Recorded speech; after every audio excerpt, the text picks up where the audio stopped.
All right, guys, we are live. Welcome to Vetted, a Thursday night stream. This is my second one. Really have enjoyed doing these. Last week, we did one with Joey Is Not My Name, who was the investigator for Michael Herrera's case, and that was awesome. So today, we are going to basically, answering a vetted poll, okay? The vetted community has spoken, and we are having a guest on that we had before, originally, back in January, back when the channel was actually much, much smaller. And a gentleman named Jon Stewart. He's an ex-pro wrestler. He also ran for president, governor, I believe, of Illinois, and he's been investigating the alien interview. It's kind of dubbed Victor, I think. The alien interview was first shown in the late 90s. We are going to be showing that video today and kind of talking about that and some other things that Jon and I want to bring up. So the first half of the live stream is definitely just going to be Jon and I kind of talking, having a conversation about some of this stuff. And then the second half, we'll get into, the vetters questions. So any fan questions that people have, I'll try to get Jon to answer as many questions as he can. Definitely save the questions for Jon. If you have any for me, of course, I'll try to get to some. But, Jon's our guest tonight, so let's try to give him as many questions as we can. So without further ado, I'm going to bring in Jon Stewart right now. And let's get this going, y'all. What's up, Jon? How we doing, brother? How you doing, Patrick? Nobody thought they would see us together again. My one friend said, "What's the first question you're going to ask Patrick?" And I said, "Should I pull a Colonel Jessup? What would you like to talk about me now? My favorite color?" I love it. I love it. Hey, last time I didn't call you a snotty-nosed little punk like Colonel Jessup, so, Fair enough. Fair enough. I mean, you can if you want. Yeah, right. I'm from Texas. I'm a big boy. Yeah. But look, much respect to you for agreeing to come on. Oh, well, thank you. I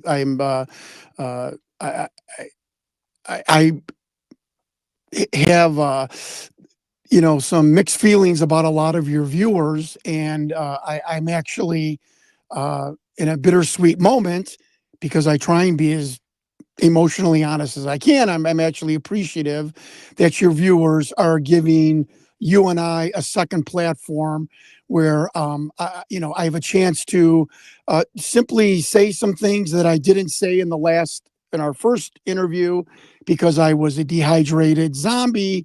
I was caught a little bit off guard, and I'm not slapping you or anything. I'm just saying I was one of my worst interviews, and I can and I just appreciate the opportunity to come back and just simply correct just a couple of things. So hopefully, possibly your viewers can say, oh, okay, I didn't really understand that. Or, okay, that makes a little bit more sense.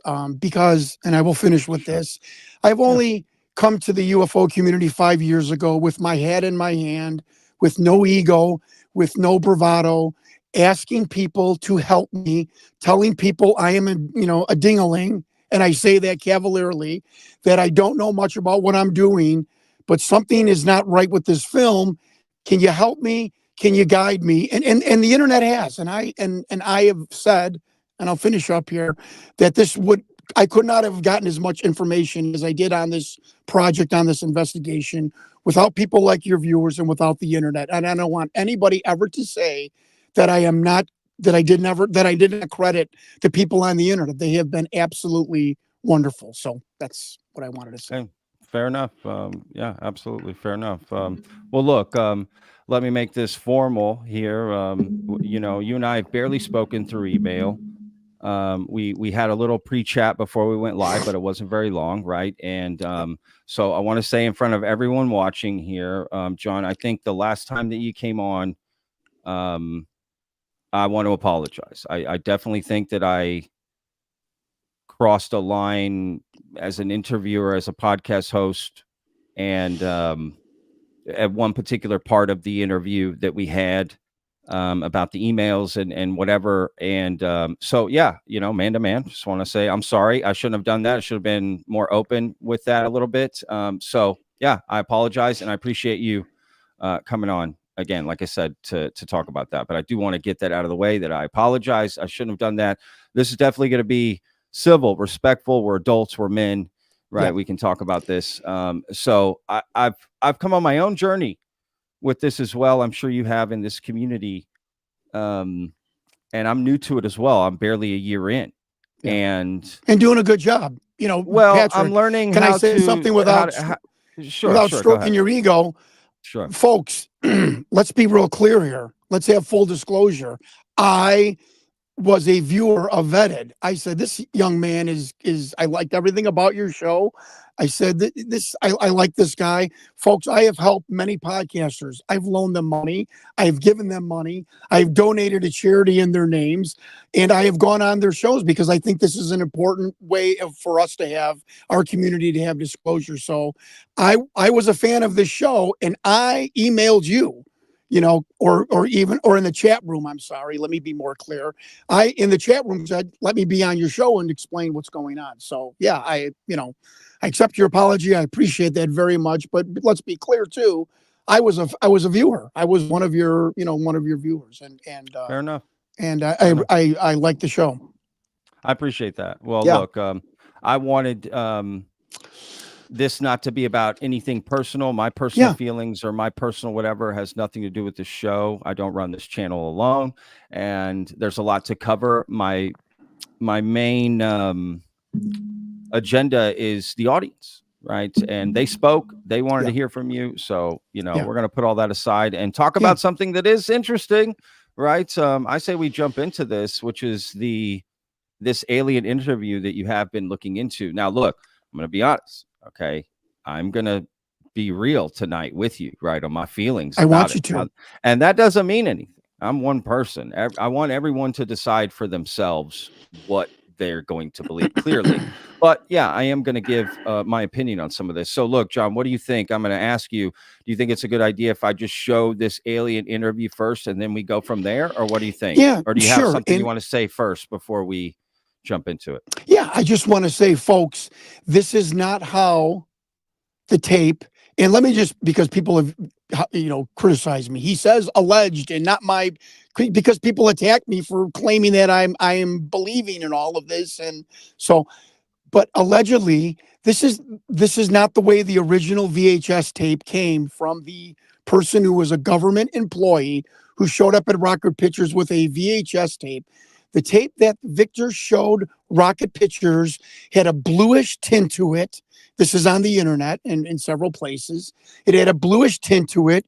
You could see the arms, a little bit of the thorax, and you saw the right shoulder of the military general, or Patrick, I think you'll appreciate this, or the man dressed up as a Army military general in the foreground on the left side. So the production company, who I've been in contact with for 4 years, Jeff Broadstreet, the director, the owner of the production company, formerly Tom Coleman. So I have been talking with these people for 4 years. They darkened it. They made it look like just the head of a puppet. You will see when the one medic shines the light on the beam, you will see for a second the thorax and the arms and whatnot. But yes, the theatrical release of this looks like a freaking puppet. It's just the head. And without really zooming it in close, which really is jaw-dropping because the mouth opens and closes instantaneously, I agree with everyone. It looks like a puppet, but this is not the way that it came in the VHS package from Victor. So that's all I wanted to say. No, that's good context. So is that original video floating around somewhere? Well, the VHS tape is in Tom Coleman's storage locker. There's the documentary moment where, fat bald guy from Chicago, strong arms, he was now a Broadway producer. I want the tape. So yes, and there's a very quick version of it because the blue version was shown in the original documentary. So okay, and I think that's the one I'm going to show, I believe. Yes. I mean, I'll bring it up here and you can tell us right now, right? This is the one, right? Okay. Yes, sir. All right. Okay, there's a very skeptic. And again, Patrick, I am not selling this. I'm just telling you what we learned. There was a skeptic, Stephen Cambion, on Truth Seekers. He rips everyone. He ripped this video. He said this was Bob Dean at Bob Dean's house. I have shown emails on the internet that Jeff Broadstreet, the director, said No, this was filmed at Rocket Pictures Studios in Beverly Hills. They said this is Bob Dean. Bob Dean was also in the documentary. They wear the same tie. Bob Dean has a brown tie with beige stripes. I have shown conclusively that Victor was wearing a brown tie with thinner silver stripes. I have shown Victor's picture to 4 podcasters. They have all said in public, it is not Bob Dean. Whether that proves anything, but we've at least gone to the first level of debunking the debunkers on Victor is Bob Dean. And I can conclusively tell you he is not. I have some thoughts on that, actually, for sure. I actually watched this entire documentary last night. What did you think of it? And really paid attention closely to it. Yeah. Yeah, it's, you know, it's 90s, well put together, Right. interesting. I Yeah, agree. for sure. It's very interesting. And to be honest, I wasn't expecting the special edition. Okay, see, I didn't know about that. And so that's what threw me off. And I'm going to show that as well. I'm sure I'm confusing some people. But Victor comes back 11 years later and gives another interview, which I'm going to show that here in a second. That's correct. Just to give some context, let's just show this right now. Okay. This is who Jon was just talking about right here that I'm, I don't know if my mouse isn't going over. Okay, right here. This guy right here in the middle, that is Victor. And people are saying, we'll get into the Robert Dean thing, but let's just play this and we'll go from there. You got it. The mysterious Victor, on the other hand, harbors no such belief. In his interview, recorded months before the Rancho Santa Fe tragedy, Victor made his attachment to his own earthly vessel abundantly clear. And let me just state here publicly, to head off any clever ideas anyone might be having, I have never been, am not now, and never will be suicidal. But how would the public know if something happened to you, since we don't know who you are? I'm taking care of that. Trust me. If something happens to me, if I die, people will know who I am. Not true. Do you think it's a reassuring sign that these aliens can communicate with us on a spiritual plane? It would be nice to think so, but I'm not sure if it's really such an achievement considering the mismatch between our intellects. I mean, you're not going to have much luck making your dog understand calculus. But if you pet him on the head and say, good dog, aren't you communicating spiritually?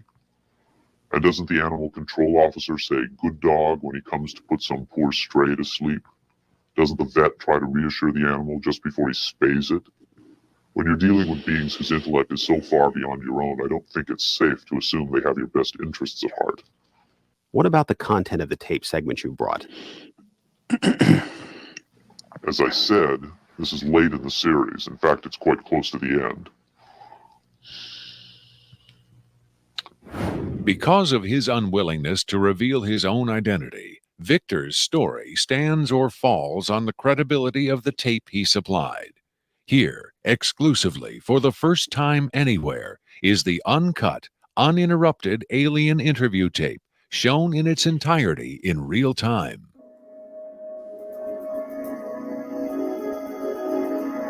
Pay attention to the green blip.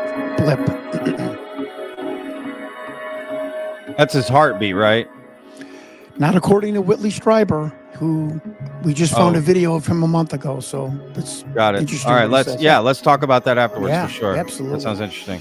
Folks, on the bottom is DNI 27. DNI did not exist. It officially still does not exist. How the producer thought to put DNI on there, an agency that in 2024 you still cannot prove.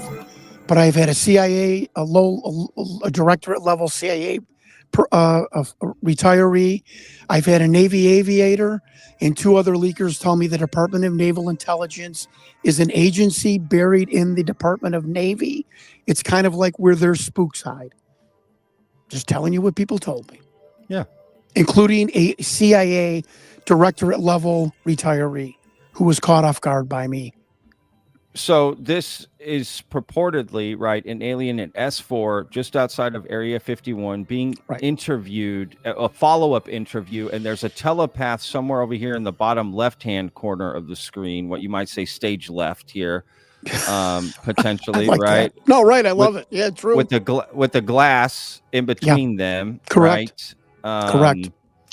And you're about to see that potentially this being is having trouble, right, Right. breathing or something. We're not Right. entirely sure. And medical staff is about to come up from behind Right. him or her or whatever their genders are, and administer some sort of help, right? Something they're trying to Right. help this being. Right. And Victor says the medical staff was chosen at S4 more for their ability to keep secrets than their medical knowledge. I'm just telling you what Victor, yeah, claims. that is in this clip. You're right. They go when he says talks that, about yeah. it. Right. Yeah, There's yeah, the you're right person that we, from a DIA memo that was sent to me about this theft. On your right, what you see the shadow is Vice Admiral Ned Schaefer, nicknamed Ted, Are you who saying was this? Colin Powell's chief of staff for intelligence. You can't even see anything in that shot. How do you see somebody? Well, I'm just telling you what the memo said that I was sent, which we should get into. Got Yes. it. Okay. I had a main leaker, my main deep throat, contact somebody at the DIA who then sent him this memo about an unauthorized viewing. That's what they called it, not a theft. And then it was sent to me. So I have all the names of everyone that was in that room, whether you believe that or not. Sure. So now, you're ladies and gentlemen, the person, the doctor to the alien's right, we received, Patrick, and I'm being careful here. I hope you respect this. We received who his name was, and I found his widow living in California, and we showed her the blown up photo of the man on the right there. And she said, that's my husband. And she told me that he was extremely secretive, never talked about his time in the U.S. Army Medical Corps. Folks, I am simply telling you what she told me. Wait, what did you blow up? Okay. You see that still right there? There's a little bit better picture of him, and we enlarged it. So not only did I send her the link for the video, I also sent her a photo of him. And I said, is this your husband? Video. I don't see anybody though.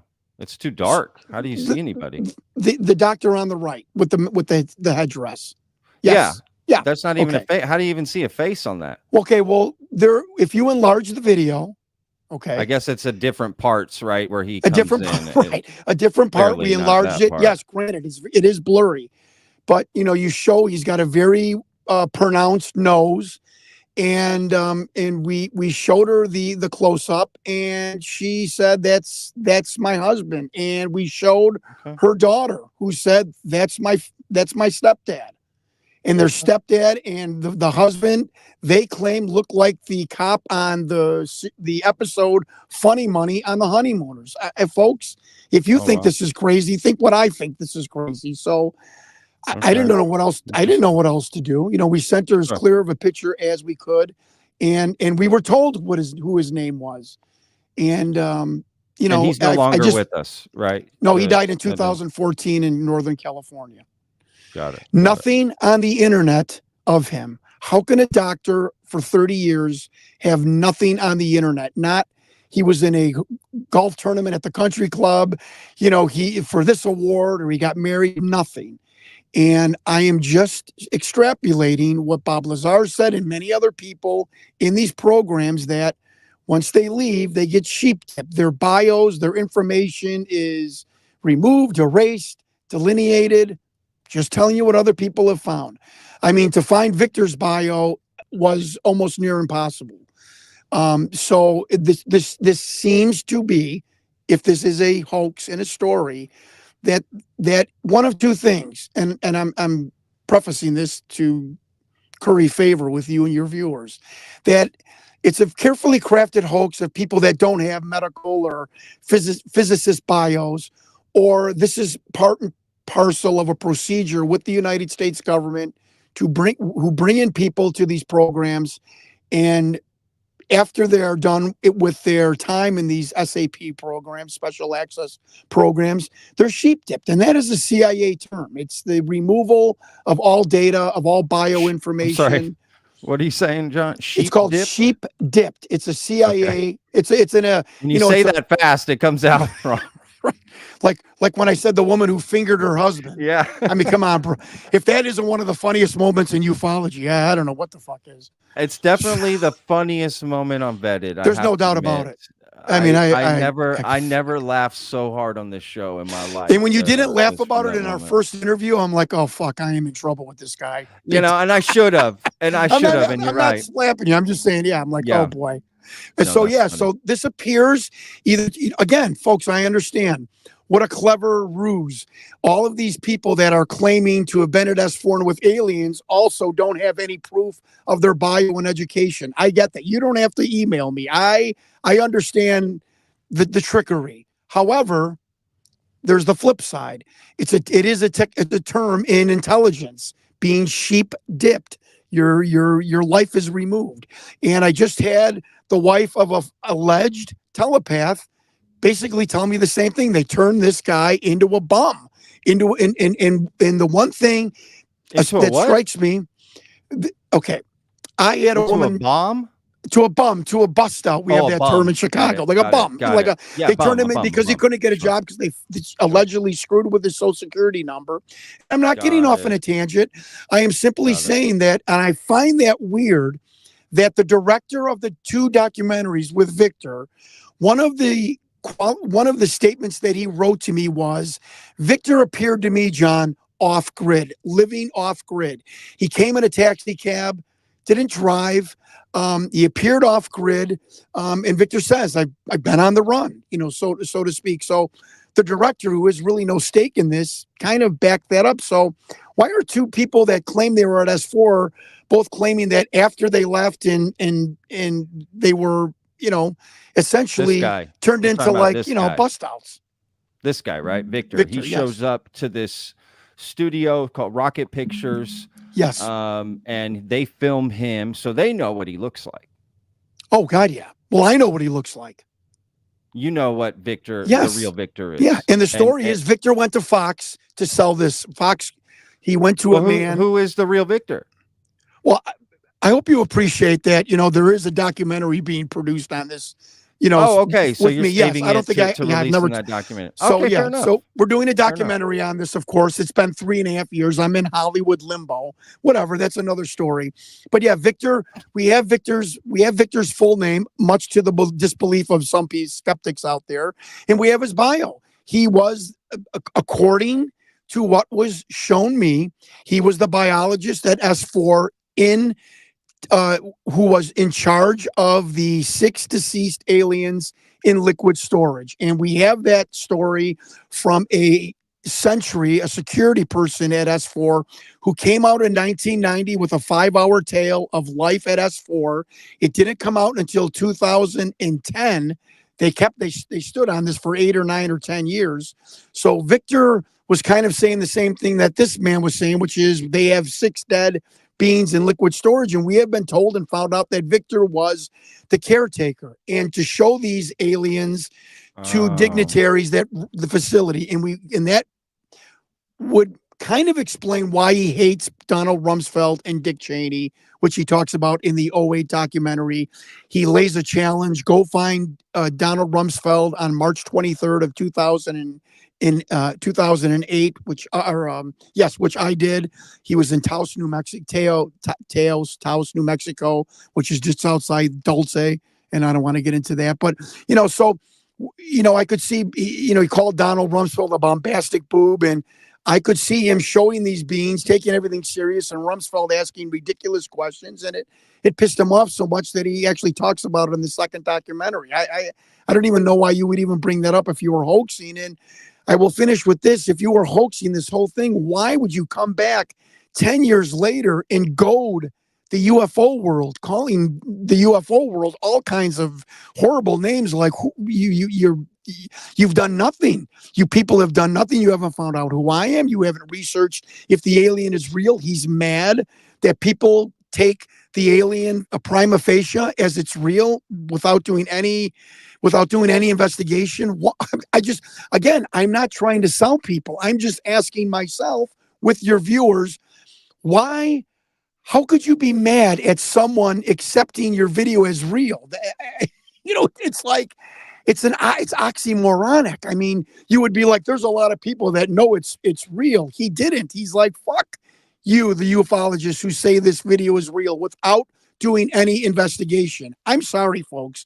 I can't wrap my head around why a hoaxer would come out and goad everyone and give the finger to people who agree with him because they didn't do their research. That to me is a very scientific mindset, and I just can't wrap my head around it. I'm not trying to sell it. I can't wrap my mind around it. Let me for people just tuning in right now, okay, we are discussing the alien interview. Okay, this gentleman that's on the screen right now, he goes by Victor. He first introduced in the late 90s in this televised sort of documentary about alien interviews, and the idea is that this guy, John, is saying, he's uncovered who it is. He's going to show that in his new documentary coming up. But people have said that Victor is this guy named Bob Dean, Robert Dean, right? Yes, Who was Robert in it? Dean. He's got a ponytail. Yeah. In the documentary. Different tie. I actually have some theories about Victor and hoaxing and all this stuff. I mean, I'll play devil's advocate, right? I'm here. There's no one else to do it. Well, you telling me this helps me. I mean, yes, I know who Victor is. I mean, Victor is a biologist, but God damn it, you have any kind of devil's advocate information? Tell me. Sure. Well, I'm just I'm going to be spitballing here, but yes, of course. How confident are you that the person that you found to be Victor Great is question. actually Victor? 80%, 83%, 85%. That's pretty good. Bro, Yeah. If I don't discount every day I go to bed. I don't discount that every single thing that was sent to me, emailed me, people that I met in coffee shops is a 100% hoax perpetrated on me by the government once I dip my feet into the Victor alien interview. No doubt about it. I think that is a possibility. Just want to be clear. Sure. You said that the people at Rocket Pictures took Victor's original video and sort of added some, darkened it, this, that, Yes, whatever. sir. They did some Yes, other sir. stuff to it. Correct. So I'll be honest, when I was watching the documentary, I'm sure this has been discussed, but is it possible that the people from Rocket Pictures are behind the hoax of this video and Victor? Thank you for that question. So, trying to be a good investigative journalist reporter, I found 3 people that worked on the production of this documentary. Okay, I want to be clear about that.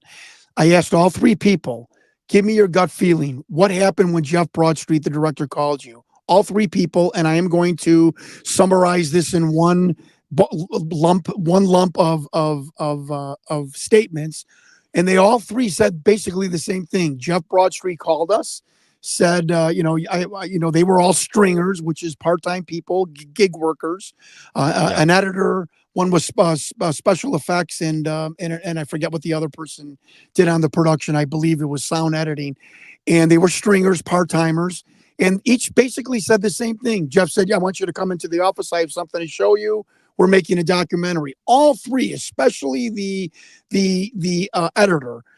He talked to him for the longest. He's like, "John, I showed up and Jeff showed me the VHS tape, and he said, 'What do you think?' And I said, 'Jeff, what do you think?' And Jeff shrugged his shoulders like, this guy who was an asshole. I'm sorry if there's kids watching, but Jeff Broadstreet describes Victor as, I've got the emails, Jeff Broadstreet is the director of this original. It was basically the piece, producer, right? put everything together for the documentary, describes Victor in emails to me that a major pain in the ass, very difficult to work with, to deal with, which is why he was thrown out of Fox TV studios, because they couldn't guarantee his security, and they threw him out. And that's when he walked across the street, picked up a Variety magazine, saw Rocket Pictures was selling a Chevy Chase comedy video, and said, maybe a second-tier video company would put my alien interview out. And he called up Rocket and took a cab and went over there and whatnot. And I just want to ask your viewers to help me mentally get your head around this. How we know he's a government biologist. We work for the government. He did not drive, didn't have a lot of money. We've now shown that this would cost about $80,000 to $100,000. I have it on video of an FX person who made almost an identical alien to this, 80 grand, 6 weeks. I'm just asking people, how could a Victor have produced this? Where did he get the money? Why would he spend that money when we know Rocket Pictures only paid him around $30,000? So the follow the money. Well, I'm just saying. Yeah. My argument to that would be he would just use a puppet. You don't need animatronics. I saw that tweet that you put out. I mean, that's just based on animatronics, and that's just one quote, right? That's like going, your car needs work, and there's different mechanics. They're going to give you different quotes. Right. So that's and the I quote agree with you. Right? I mean, that's just a quote you have from that. So the idea that the money doesn't work out, there's just no way to know 100% of my There opinion. isn't. I don't know. And I even have a guy, Vincent Gostino, and I would like to say this. I don't want to sound like I'm patting myself on my back, but I have called FX people who are like, who is this? I'm like, it's Jon Stewart, the alien. They're like, well, I think it's fake. Why are you calling me? I'm like, well, I can't learn about it, why you think it's fake, to help me prove that it might be fake if you don't talk to me, if I don't hear from you. And so I became friends with one guy. His name is Vince Gostino. And Patrick, I will back up exactly what you said. He goes, John, if I really wanted to be involved with this in 1996, I would have done this for somebody for around $5, $6, $7 grand. So you're right. It's not, Sean David Morton said $300,000. There was another interview guy, 120, 80 grand. It's like three guys coming to just give you an estimate on your addition to your house. It's going to be, high, low, stratospheric. To be fair to this whole thing, in the documentary let me bring that up again. In this documentary, which I'm going to play the last part, which you talked about, this is Victor coming back for round 2. But in this same documentary, they do interview this one FX artist, Jim Delatoso, and Mike Mike Baker, I think. Yeah, and Baker says something. This is fake, but the other guy does say at the end, like, there are a couple movements that the being makes that he is surprised by. How did they do that? So just to be fair to it, right? And that's the thing. You're going to have people with different levels of experience give you different, feedback on absolutely on what's going on, right? So look, let's just watch this. This is what you talked about before. Victor coming back 11 years later, like you said, dealing with the same production company, right? These Rocket Picture guys. Right. And so the documentary ends and this starts to play right here.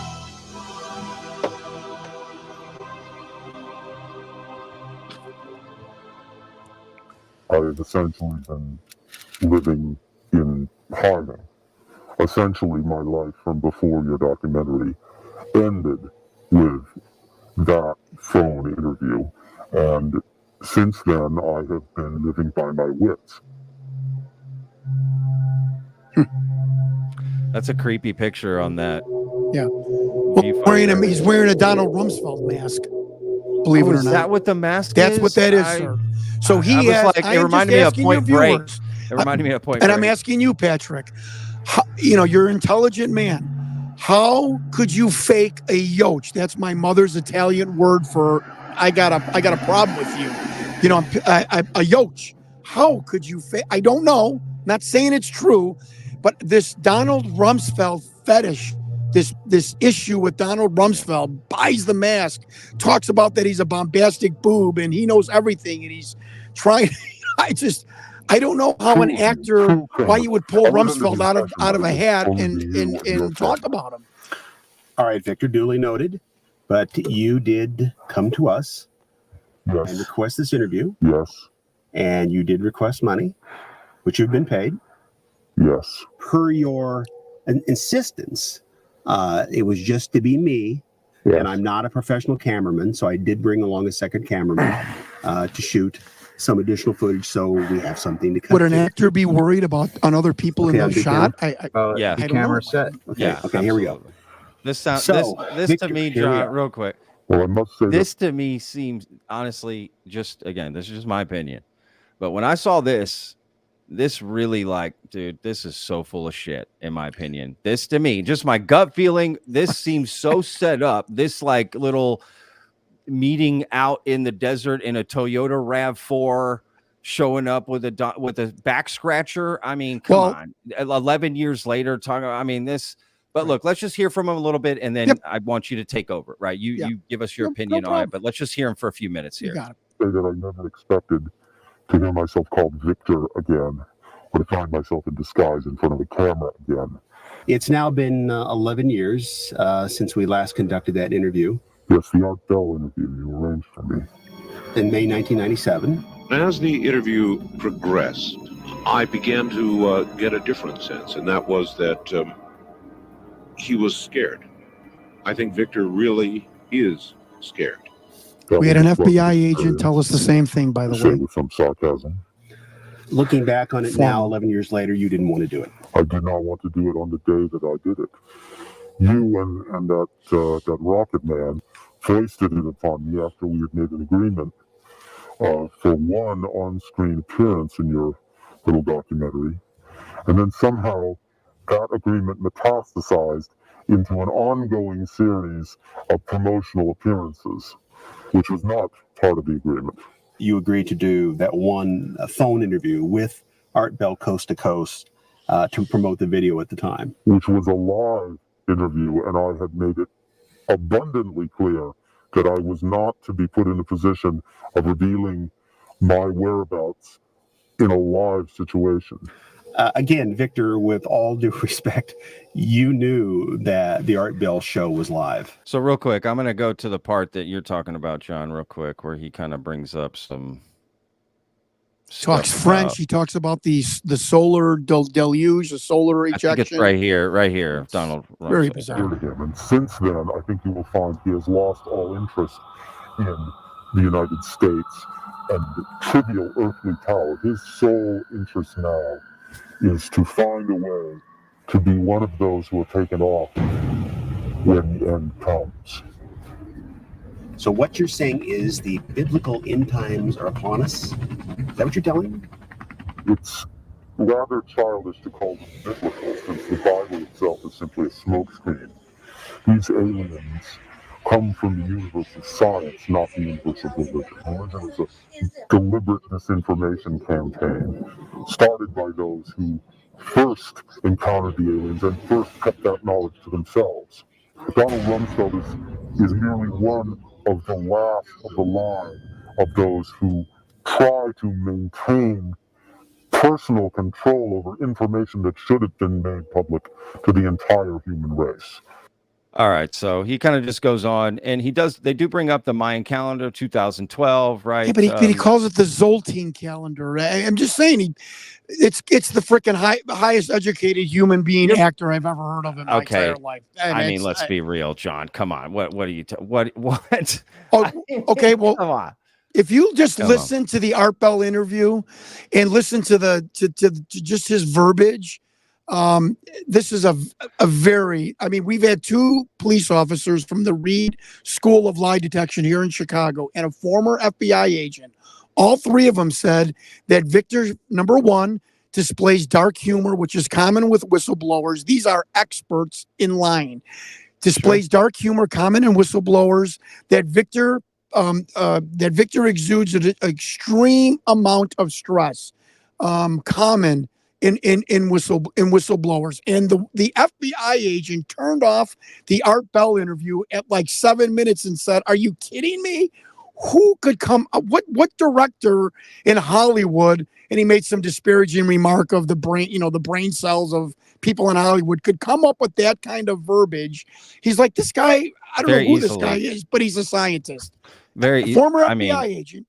So I don't know.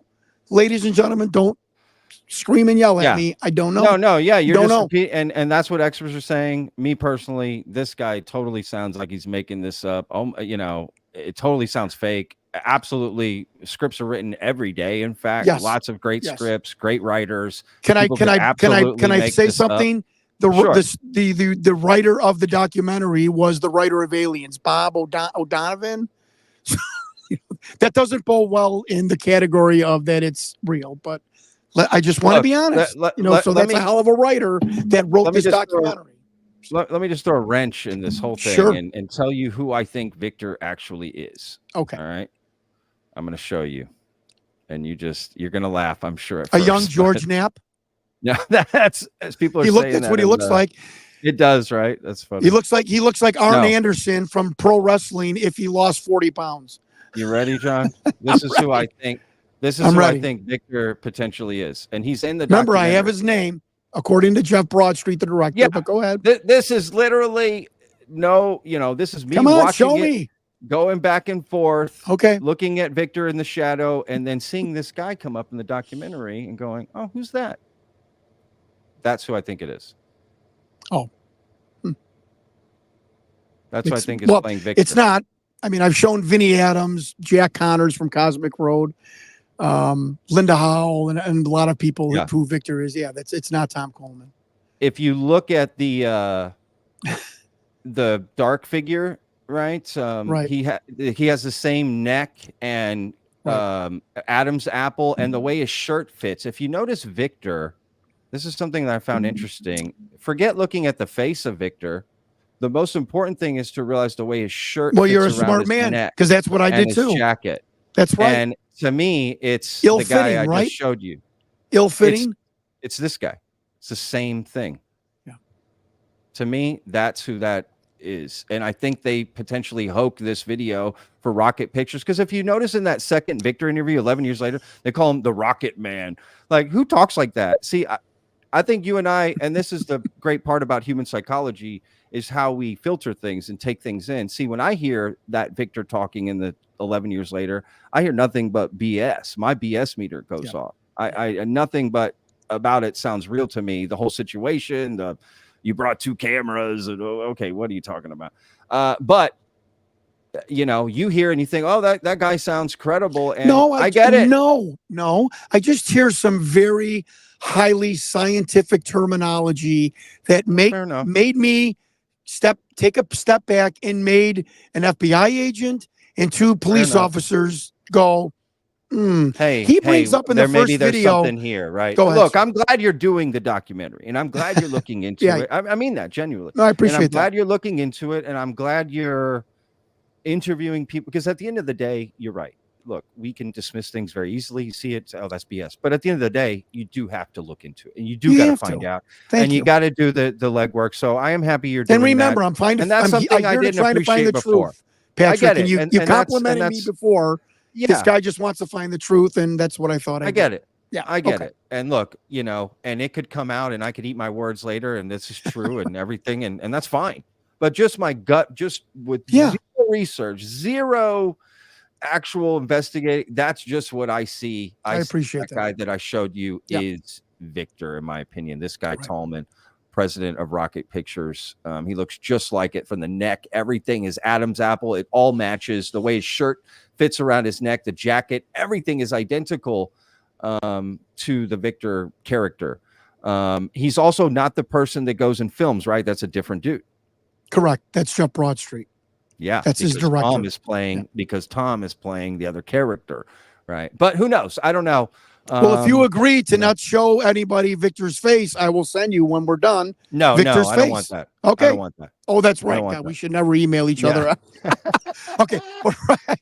Okay. But I'm just telling you, Victor looks like Arn Anderson, the pro wrestler who lost 30 pounds. If you want to go look him up. And he that's looks who like you were told is Victor, and you're about 85% short, which is high percentage. And I'll be honest with you. I'm going to tell you something I've never told anybody. For this is the first time that Jeff Broadstreet did tell me Victor did not provide a driver's license because he didn't have one. But all they used for the contract for the identification is a photocopy, was Victor's tattered Social Security card. So even Jeff Broadstreet. Have you seen evidence that they paid him? Like an invoice, a bank account, something that they actually paid him? I have not seen that physically because we're waiting to do the on-camera interview with Jeff Broadstreet. I would ask for that. Of course. Show me how you paid him. Yeah, he's willing to show me this is a real person. Yeah, he's willing to show me what's called an appearance agreement. Correct. Yeah. Well, more than that. You want to see pay stub. You want to see something that actual money was moved into another account. Yeah. Well, they paid Victor cash, and another researcher saw. Wait a minute. In the video on the CRV, I mean, it's a Honda CRV, not a Toyota or whatever. Yeah. in the video, we see a Ziploc baggie of $5,000 bundles in the door panel, the passenger door panel of the CRV, which Jeff Broadstreet told me we paid him cash. first time and second time, and then we see the second time. cash in the thing. Sure. And that's Well, of course another you thing do. I've asked people. Actors don't. I'm getting hyperbolic. Let me calm down. Actors, folks, don't get paid with cash. They get paid with check. That's union But don't you rules, see and that's even part of the stringers. show? But of course, look, I've worked in movie sets. Okay, I worked as an actor. I've worked on movie sets. I've worked off SAG, non-SAG roles where I got paid in cash, like you're saying, in Non-SAG, Bollywood right, films that I right, did, right. and then I worked where I got paid through Right. SAG, and there's different rules or whatever. Right. But look, that doesn't mean it's not real, John. Right? Like I know that. the money can be fake, and you have no way to prove that that's the money that they used to pay him, but he's real. That could be just fake money. But why would you? I mean, we had it was not prominently visible. I could see if it was sitting on his lap and shown that, you're showing it for effect. But I'm just telling you the things that I can't wrap my head around. And I love that verbiage of me. I can't wrap my head around saying, oh, well, this is conclusive. I can't wrap my head around. Let me just say one thing, since you just sold the second documentary, that the wife of an alleged telepath with these beings at S4 was obsessed with the sun. She never saw the 2008 Victor documentary, where Victor is warning us of an activity of the sun causing basically an extinction level event. And I can't wrap right. And these are one of the things that I say, wait a minute. Two men don't know each other, supposedly, different eras. They don't know that Victor was talking about the sun, and both of them are talking about the sun and possibly something they learned at S4. I'm not saying that they did. I am just saying it's hard for me it's hard for me, Patrick, to move the ball forward saying this is just a freaking hoax. There's so many stumbling blocks. No, you got to you'll keep see in doing the what you're downdocumentary. doing. I don't know. Yeah. You and I got hope to people keep doing what respect you're that. doing. I don't know, folks. I don't know. I'm sorry. I get it. And I get it. And again, you do need to do what you're doing. And I'm happy. I'll watch the documentary and happy to have you on when that comes out and discuss the things that you find. I totally get it. I just want to bring the other side of it, right? For people listening, watching. That's why I'm here. Yeah, totally. So look, let me show this last clip that I have, and then we're going to get to a couple pictures that you shared with me that you think are kind of important. So we'll have you dive into those. But this next clip here is Rick Doty talking about this video we just watched, right? This alien interview video. So let me play this clip, and then I'll have you react to it. The Victor video, that's absolutely real.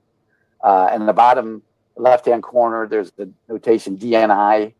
That's the video is being recorded by the Naval Intelligence Department, Naval Intelligence DNI, and what they had was this ET who was in an environment, and they were asking specific questions, and this ET couldn't speak. He was relating through telepathy, as far as I know, or brain transfer thoughts. And they were asking, the Naval Intelligence people were asking about an underwater incident that happened. Something attacked a submarine or something that I don't recall exactly what it was. And the film that you see, that portion of the film was what the Naval Intelligence was filming. Now, there was a line of other agencies that were getting ready to go in there. The whole film is like 56 minutes, and you're only seeing a short portion, the Naval Intelligence portion of it. Somebody smuggled it out, as they did the Skinny Bob. I don't know who did it. And I'm sure there was an investigation to figure out who did it, but they're real. I mean, absolutely. Now, if you look at the other, 51 minutes of it, there's different other agencies. You'll see AFIS, Air Force That's what we've been told, Service, on the bottom, and DIA dash, and then the XOP or something. And so there was other agencies there, and the last one was the CIA, and they were asking him questions. Or somebody, however they did that. I mean, I wasn't there, but I know that those are real. I remember Bob Dean was looking at the footage at one point, and he said, "Yeah, that little guy is one of them." And people I've talked to that have had photographs of them and looked at them, he looks just like one of them, and they can identify with him over the years of the same interactions. There is a piece of footage out there that a friend of mine, Colin Wolford, out in England, has been obsessed with for years, researching, and the alien. All right, well, that's a different one. So, look, real quick. Rick Doty was wrong about one little thing. Yeah, go ahead. You react. It was, I'm going to pull something else up. Yeah, here. the DNI was conducting their segment of the interview of the being, according to this memo. But the United States Air Force was the one that was actually filming, according to this memo, and according to other very normal people that claim to have been or worked in audio-visual documentation for the government. So the DIA was, what I've been told, the DIA runs the alien interrogation program as a whole. The Air Force operates the facility, the cameraman, and the military police, and the outer grounds are run by Nellis, road maintenance, you name it, food, and the outer perimeter is EG&G security. But Rick was wrong. That according to the leaked document from the DIA of an email that I was intercepted on, the Air Force cameraman took this film back to Groom Lake, waited 3 days, put the dog on it, digital overlay graphic of DNI in 27. 27's the bombshell. I don't know how your viewers over the next month will convince me that to put our mind around the use of 27. I'll get to that. But 2 copies were made. The 3-minute copy was put into a burn bag and put into a GSA approved vault. And then it was snuck off Area 51 in a gym bag. And I've talked to 5 men who have been on Area 51, just the regular base. And they said taking things off the base, the security guards were lax one day. They were Nazis one day. Another day they had having problems with the family. They check your purse. They wouldn't check your purse. They would check your pockets. One day they would kind of basically wave you through. Another day they just open it up, close it, go ahead. So this is how this is how this film was taken off the base, because I think I knew Victor lied in 97, because you don't take anything out of S4, regardless, Patrick, of what goes on down there. You don't smuggle anything out in your ass cheeks out of S4. And when I found out how it left the base, kind of an Ocean's 11, it was allowed to leave to a less secure facility, Groom Lake Photo Lab. That did make sense. Whether that's true or not, that's what I was told in that memo. And the memo sent to me by a 75-year-old man who's a philanthropist. And if you Google him, you'd see him and his wife on the red carpet somewhere in a metro city. And he had a friend at DII. He also worked for DII contract work in his life. And I saw the email between these 2 men where it described all about this film and how it was smuggled out and who was the mastermind. A State Department official working for the DIA named Joseph Yeager. Now, we've had 5 false Joseph Yeagers. I finally found the real one, who was a State Department employee on CIA documents. And he was the mastermind of the theft, of selling it to Rocket and whatnot, according to this memo. And at the bottom of this memo, between these 2 old men, it said, please refrain from using my name in connection with this information. Like a real casual, here it is, pal, but don't use my name. I just found that to be, that was a hoax. That was a well-crafted line. That really hooked me. So. Well, that's the whole point of a hoax, John. It's supposed to convince you that it's real, right? Like that, and in fact, those things should be red flags to you. Things that why would they do that? That's exactly why they do it. Well, that's what I would say to you, Patrick. Here's Victor's photo. Don't show this to anybody, or don't say my name very casually. I wouldn't threaten you. I wouldn't call you any names. I would just simply professionally ask you, don't connect my name with any of this. And look, why is a philanthropist in a metropolitan city emailing Jon Stewart for 9 months on the same day of every single month? I mean, I just find none that of that incredibly matters. crazy. But none of I that disagree proves it's with that. well. What No, I it mean is doesn't. none of that proves No, it it's doesn't. real. Hard to wrap my mind around it, though. That's all I'm saying. And you are exactly right. People lie. That's proven Yes. every day, all day, under penalty of death. People will even lie. People like They to don't jerk even each care. other off. People like to, well, what? Well, oh, here we go again.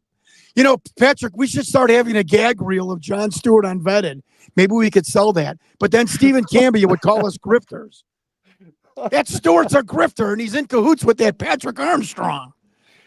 Oh, people definitely jerk each other off, John. I know what you meant. You That know where was my mind is hilarious. at. No, look, people lie, people deceive, people, but course. also look, the other side of that coin is what you're trying to get to, which is this could be real. Okay? And these things could be real as well. Yeah. That's the point of doing this, is let people decide, show them the stuff, you give your bet, right? And people just decide for themselves. You can't force people into a decision, right? They're going to decide on their own. You know, Patrick, even kind of backing up what you're saying to me, you know, people have told me, there's one thing that I will go on record on the souls of my children, without a doubt. My phone was the victim of electronic incursion, and I got an anonymous email saying that that somebody in the Defense Department or NSA used a thing called Stingray Centipede, which is a program, a software spy program. You have to get a warrant for it. Now, wait a minute, Patrick, just wait. I had another person say, how do you deal with a lot of politicians? You had a gangbanger working for you at the car dealership. You're involved with a lot. How do you know one of those people haven't, and this has happened in my life before, you get a letter from the FBI. You're not under investigation, but you were on a wiretap. This has happened before with a Chicago politician. So yeah, that's true. My phone, without a doubt, on the souls of my children, 3 times my emails were stolen, and Apple cannot figure out how. But again, did the government listen to my phone because of I was investigating aliens? Or were they listening because I talked to somebody who is nefarious, or somebody that they're investigating? Sure, you don't know the reason. No, so I have to agree with you. Even though I have evidence of something, doesn't prove that it's because the government knows aliens are real and Jon Stewart's over the target. So I agree with you. I agree with you. Look, you put the best stuff forward, and people decide for themselves. Yes, exactly. Look, and so look, you sent me a couple screenshots that are from the video showcase, and this is number 1 here, I think. And it's just describe what we're seeing here. Pretty shocking for it to be a puppet. We see the arm of the alien deflated. Now, folks, again, if you're going to email me with help. I am asking your help.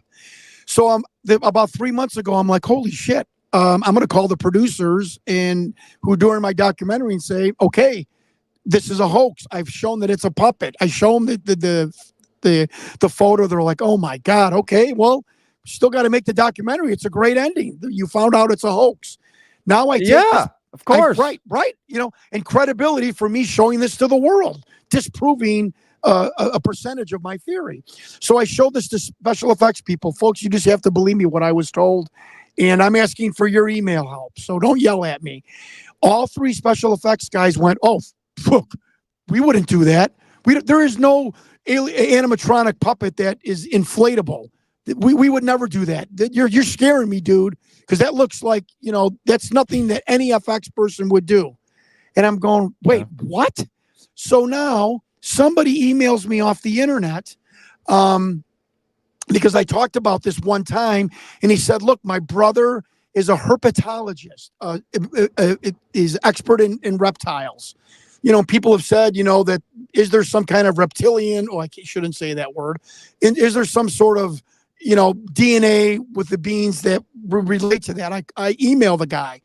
This is what he told me. Don't yell at me, folks.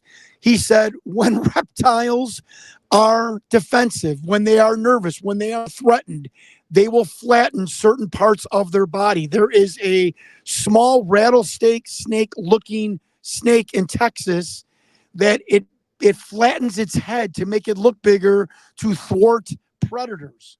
This guy, this reptile expert is telling me that, Well, this is a condition of reptiles where they're flattening their bodies. I mean, at this point, like I told you in our email, I don't know what the fuck is going on. I really don't. I am so disillusioned and confused. I've got FX people telling me that a clear hoax isn't a hoax. And I've got a reptile person telling me, oh no, that's what reptiles do when they're nervous and they're in distress. Folks, I hope you appreciate what I'm about to say. I don't know anymore. So I am so to the left of the screen is the arm, right? Yeah, Because flattened I got to arm. be honest, when I first saw this, I was like, "What the hell is it?" Right. It looks like something I Hoax. don't want to say, but Yeah, of a deflated puppet's arm, right? right to the left as you start to notice, because this is a human arm coming from the top of the picture down. Yes, right? that's the other human, medic. or the human, right? The medic, that's the hand. The actor and playing the medic, if I'm to- using yeah. your George Clooney, there, right? So dude, to you the almost left, made me spit up my water.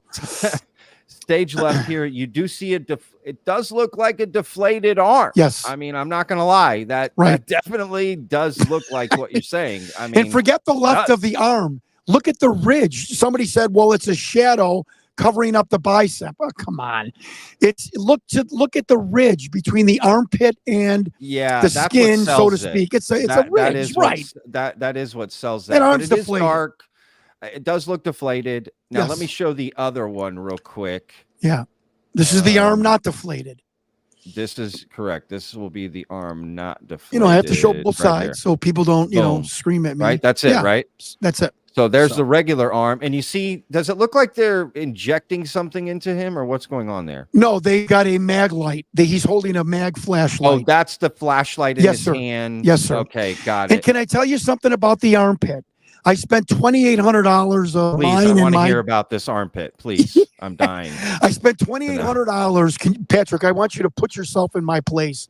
I spent $2,800 of mine and my wife's money hiring a special effects expert of 30 years that National Geographic hired for the Bigfoot Patterson video to analyze it. I thought, okay. yeah, Wow. right. Good company, trying to find the truth. Right. I'm back. I'm walking my talk. $2,800. He sends me back. He goes, I think it's probably fake. And again, this is what has happened to me for 5 years. Then there's the but, and I write him back, yes. He's like, John, every foam latex doll, animatronic creature, or whatever, made since the 50s has a crease or creases under their armpit. It happens in the drying process when the bean's arms are finally let down around 80% into the drying process. Every bean has to have his arms drop down to its side, and that causes creases. And I'm like, and he's like, look, look, kid, there's no creases in that doll. And I don't know how the F that those animatronic people made all of a sudden after 50 years or 40 years, all of a sudden figured out how to make an animatronic doll with no creases under the armpit. I'm just telling you what he said. And $2,800 later, it was gone. And my wife, still throws it in my face. But so again, when you're Jon Stewart and you hear that and you're driving around, you're like, well, what do I do? What do you do? What do you do now? Can you just understand Sure. my, okay, that's all. That's all I want to say. Yeah, no, I get it. It's fucking look, confusing, Those man. those two screenshots back to back are confusing. It does look like a deflated arm. Yeah. I don't know. I have zero clue. So yeah, for sure. Look, John, let's jump into some fan questions. Okay. Okay. I think the people Great. have been Great. going to town in chat. I haven't really been paying attention to it. So, we're going to jump in, guys. Go ahead and throw your questions for John. I'm going to throw them up on the screen. Let's be respectful. Right. I know I'm fat. I know I have crazy eyes and I'm Italian and I yell, but I told Patrick in our pre-interview, I can't hear very well and I have COVID brain, so I can't hear my voice. So I talk loud and I really apologize. Here you Who go, is Jon Here's a Stewart? Do you question. work in Who's government? Yeah, there you go. I am a guy from the city of Chicago. I played college, semi-pro football. I became a pro wrestler at 19 with Jerry Lawler in Memphis. My biggest stint was on ESPN for the AWA, where I wrestled in the ESPN main event 9 times. After my wrestling career, I ran my family's automobile dealership on the far northwest side of Chicago. local politicians who bought cars from us said, John, you should get into politics. So that's why I ran for Congress twice. Coincidentally, one of the times for Congress was Don Rumsfeld's old congressional seat. Pretty weird. And ran for governor. And I was put on the ballot by the Libertarians for Illinois Secretary of State. Hey, look, I just helped my cousin route out his sewer at his house yesterday. Wow. I was buffing a scratch off my car. I am not a glamorous CIA agent. I'm a regular guy that had a crazy, interesting life. I don't work for the government. The government has actually been a nemesis to me, and I appreciate the question. Totally. But yeah, so I've never worked in government at all, although I have run for office. Yeah. This is a cool question, and I'm excited to hear this answer. Oh my! What's your favorite wrestling memory? Well, I don't want to be an egomaniac or anything, but the first time I was okay. Brag. The first time, Tell I yourself. idolized Ric Flair. So the AWA, so Love Ric Flair. Ted Turner gave me a contract for $150,000 for 4 years in '89 with Brian Pillman and Tom Zink and Johnny Ace. And Ric Flair said, "We don't need a Ric Flair ripoff. This guy's a $5 Ric Flair. If you're going to hire him, you certainly don't need me." And they didn't. They rescinded my contract. So the AWA picked me up.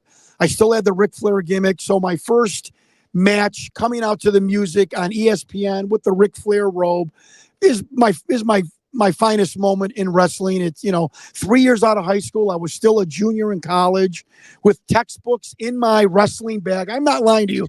Yokozuna, who worked for WWE, would always laugh at me, would call me professor because I would be studying for tests in the AWA locker room before I went out on a match on ESPN. So I'm very proud of that I accomplished for a guy that just wanted to get in the ring once, that I made it to the ESPN main event 8 times and wrestled for the light heavyweight championship of the world. And that was my finest moment. My best match was Sergeant Slaughter in 2000 at the Bismarck, South Dakota Civic Center.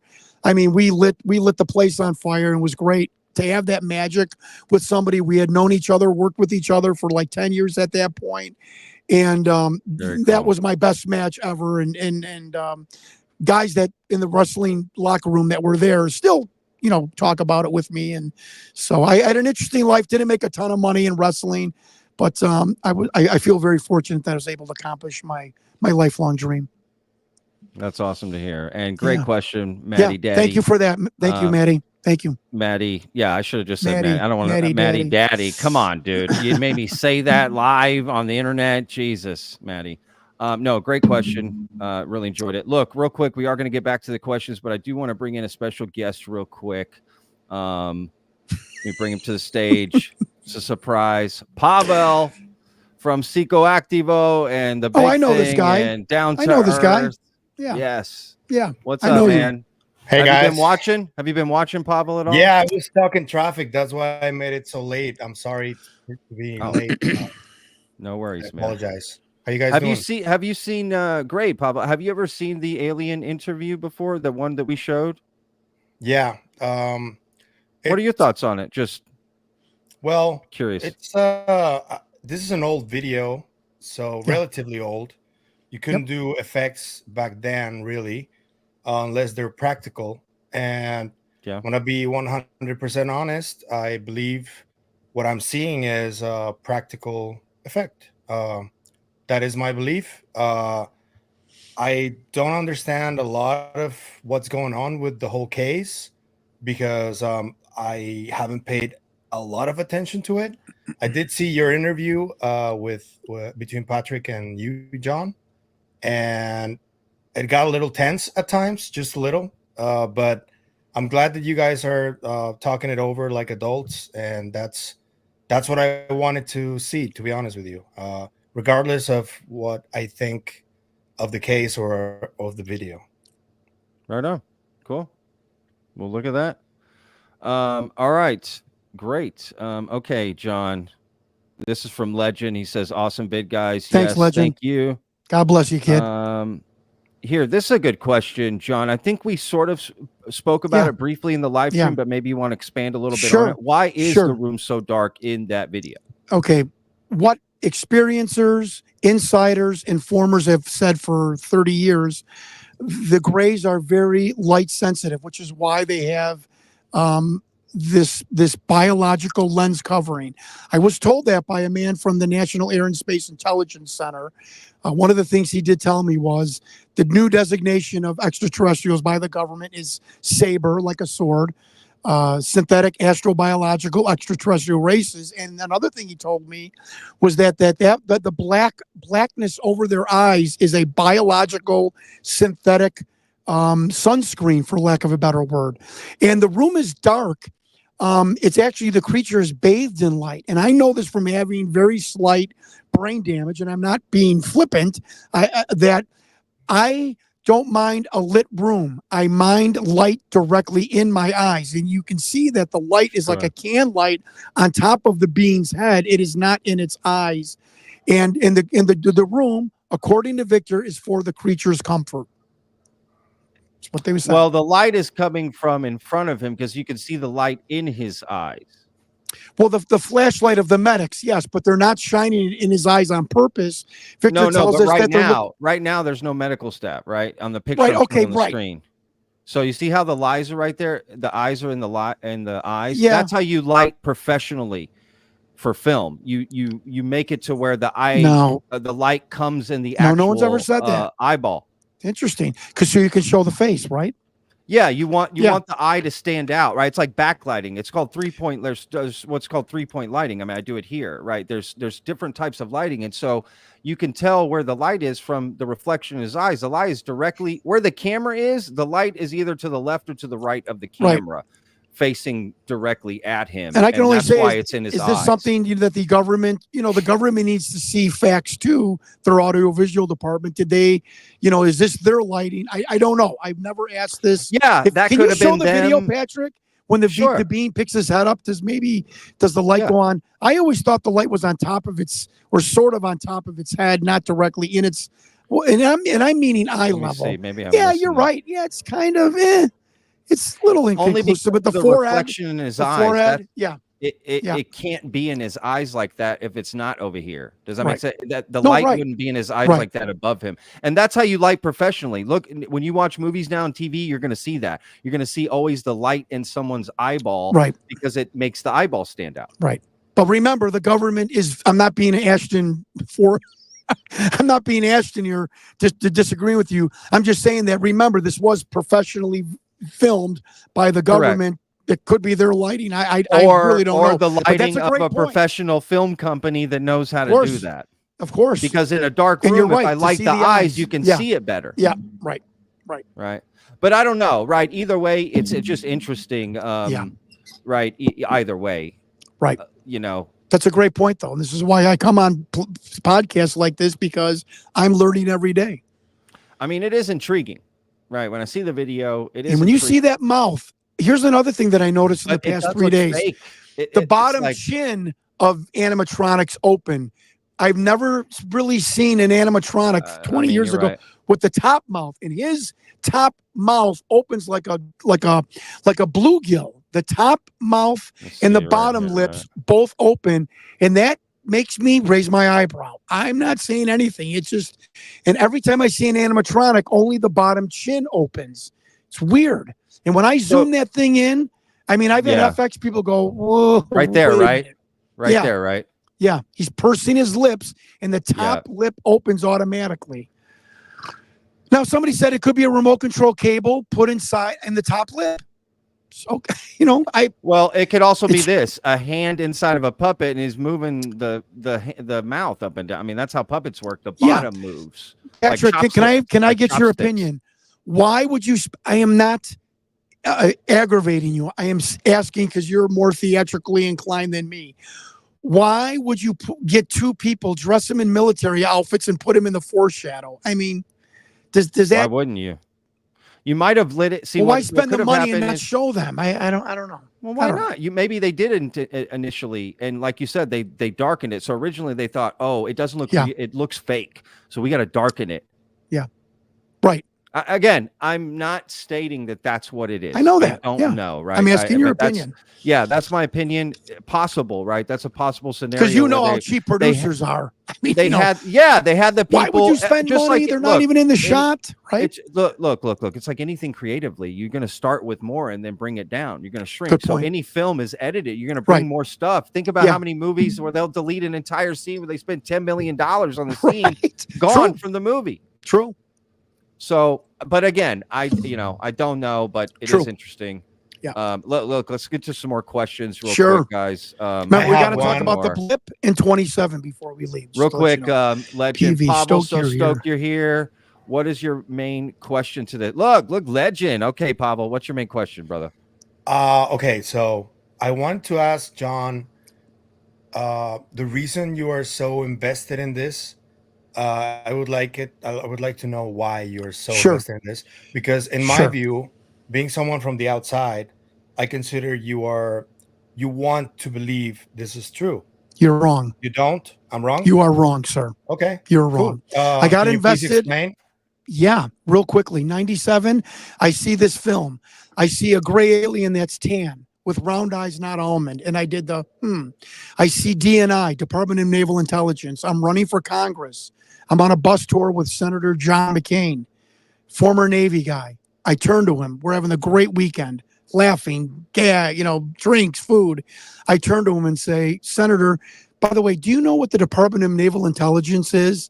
And this 3 letters on a supposed hoax video, he turned to me with this aggressive look. His eyes got black. I'm being metaphoric, of course. And he said, you don't need to know anything about that. Walked off the bus, didn't talk to me for the rest of the bus tour. And I've asked reporters about this, and they said that is like when you've hit the third rail on something. That I couldn't believe that a United States senator would have this reaction to 3 letters on alleged hoax video. This film bothered me for 20 years, and right at COVID, I just said, I'm going to prove this is a hoax. Sorry about that. I started to research the monitor and found out that no one knew what the monitor was. I called Space Labs, Hewlett Packard, these experts who did not know what that monitor was, who made monitors for 50 years. And all of these little breadcrumb trails was when I said this to Patrick today, I couldn't put this down. I expected an easy hurdle to prove it's fake. And to this date, I've had no conclusive proof from anyone that this is a hoax. And sure, it's the challenge. Sure, the successes that I've had, and the people helping me, allegedly, insiders and military people helping me, allegedly, is exciting to me. It encourages me to keep going to find the truth. And people told me in Hollywood and ufology, prove who Victor is, you're going to prove the video. I have proved, in my opinion, that Victor was a government biologist who did not drive and was retired and did die sometime around 2010. So if I prove that he's not an actor, what the fuck is a retired government employee doing with a $20,000, $30,000, $40,000 production, taking a taxi cab around Los Angeles to sell the thing? It doesn't make sense to me. And maybe it will one day, maybe it won't. But that's why I'm so invested. I've been to 3 countries, 14 states in America. I've spent over $20,000 of my own money with plane travel research, investigators. I'm not deep in it. I am invested in it. But I want everyone to know that I'm invested in finding the truth. And I mean that sincerely. I'm not trying to curry favor with Patrick or have him say I'm a great guy 10 days later. I really simply, and still to this day, hopefully I can find the unaltered, complete truth. Because even knowing Victor's name, even have the director and the producer telling me we had no part in this filming of this 3-minute film, I still say I don't have the alien in a guy's garage, and I don't have an alien in formaldehyde. I'll never know the truth until I have one of those things. And I hope people can respect that. I asked this specifically because I am also following a case that I know that it may never be solved. And I have already made peace with the fact that it may never be solved. Yes. Do you? I like to hear that. Yeah, that's good to hear. Yes. No, but have you ever made peace with that it may never be solved? I have. I came to a point in my life and I said, John, you went further than anyone. You took this guy's challenge, whether he was an actor or a real biologist, because I'm speculative of all of my evidence. I've gone further with this than anyone. I've had, if it's a hoax, I've had all of these 70, 75, 80-year-old people come forward from all walks of life in the military and government and allegedly help me figure out what's going on here. And I'm very appreciative of that. I pulled off something that I quite honestly didn't think that I was able to do, and that I was able to stick with it for 5 years. I'm a quitter. I'm George Costanza. I tell everybody this. I give up very easily when things are hard. And for some reason, I did not give up with this, and I stuck with it for 5 years. In the planes and the people, knocking on doors, telling me to go F myself, telling me they were going to sue me, hanging up on me, going to Havana in 2016 to talk to a priest from the Vatican that claimed he knew about this film. I put my ass on the line. And I've done the research, and I don't know, again, whether it's real or not, but God damn it, I did the legwork. Right on. Well, look, this is a question from Aaron Dunn. Is Victor's real identity Dan Bursich? Great question. Oh my God. Can I tell everybody who the potential Victor suspects were and will be in the documentary? Whitley Strieber, Dan Burish, Bob Lazar, Bob Dean, and then, of course, and Victor Marchetti, because and Victor Coleman, right, of president. Is he? Well, okay, we're going to stick that in. You're going to be on the documentary, Patrick. I'll interview you. Put me in. I'm going to say it's him. I'm going to say it. Former CIA person Victor Marchetti had the same black and white speckled sports racket as Victor, in the same portly physique as Victor in the CRV. But voice analysis before I knew who Victor really was, we canceled him out. And it's not Dan Bursch. And can I talk to Patrick? I hope you and your viewers appreciate this. And my wife will back me up. I spent 5 hours in Las Vegas going to 5 apartment complexes looking for Dan Bursch, because I had 5 potential addresses, because Dan, I think, could tie everything up in a package, or tell me I'm full of shit, or tell me because I want somebody else to tell me Victor's name. I have the name, but I want, does that make sense? Oh, sure. Yeah, that was, and then if it's a match or not, and that's how I solved a lot of that. But I spent 5 hours in the hot sun in Vegas looking for Dan Bursch. He lives in Lower Michigan now. He won't return my emails. I guess I'm going to have to drive to see him, but we're going to wait for that for the documentary filming. Okay. And I think Dan Bursch can open up a lot. I just talked to Bob Lazar 2 days ago. He told me about the food out at S4. I've covered my tracks here. But the Dan Bursch, I thought for sure once I saw who Victor's face was, that it was going to be Dan. S4. You called Bob Lazar to talk about what kind of food they serve at S4? I did. I think that how you're trying to connect the dots with people, like the cafeteria? As bizarre as this sounds, I think I might be on the lead of a lot of these people are full of shit who claim they were at S4 based on what the food was served and how it was served. I know this sounds crazy. No, but I like this. That's smart. A food truck is going to bring it all down. Wow. I ran a food truck for years. I love food trucks, and I'm an ex-chef, right? You're a chef, right? I heard that. I mean, come on, this is great. That's smart though. Based on the cafeteria. Well, what did Bob Lazar say about S4? Oh, what? You're going to give away another documentary? Okay, whatever. Okay, so the telepath's wife said her husband, all he talked about, a majority of the small stories of S4, was the food was gourmet quality. It was better than a restaurant. He would be excited to take the Janet flight to go to S4 because of the quality of the food. How the fuck do you make that up? Wait a minute. Victor says the food, he has a humorous story about the food, and that the food down at S4 comes down to a level S2 via the UFO elevator, like an aircraft hangar elevator. And Victor finds that humorous, that the food comes down to his level on a thing. So and then Derek Hennessy, who claimed to be a security guard and was in the Navy at S4, said in 1990 the food was submarine quality. I'm a submarine nerd. I know what that means. The submarine the submariners in the United States Navy have the best food of anyone, better than officer level, to keep them comfortable while they're in this tube 300 feet. So I was hearing about all this food. Now, Patrick, don't laugh at me. I interviewed for 2 hours a beautician who lived in Vegas, born and raised, whose majority of clients are Nellis Air Force Base, Groom Lake people, EG&G, people that work at Nellis. I'll say one thing, what she said, there was no revelatory bombshells. She said, John, everybody said the same thing. There was a weirdness, a creepy vibe out there that was unexplainable. That's all she said. But she tells me an interesting story. Her uncle was a chef. Her father was a mechanic. He works in Groom Lake. He can't take the hour-and-a-half bus ride twice a day to go to Nellis. He quits, but her uncle remains a cook at Groom Lake. And the uncle tells her there was an area of the commissary where there was a chef and the sous chef, and they would be making huge Australian prawns and tomahawk steaks. And and the uncle telling the beautician, I said one day, Harold, who are you cooking for? Is the president coming today to Groom Lake? And the chef said, this is for very special people.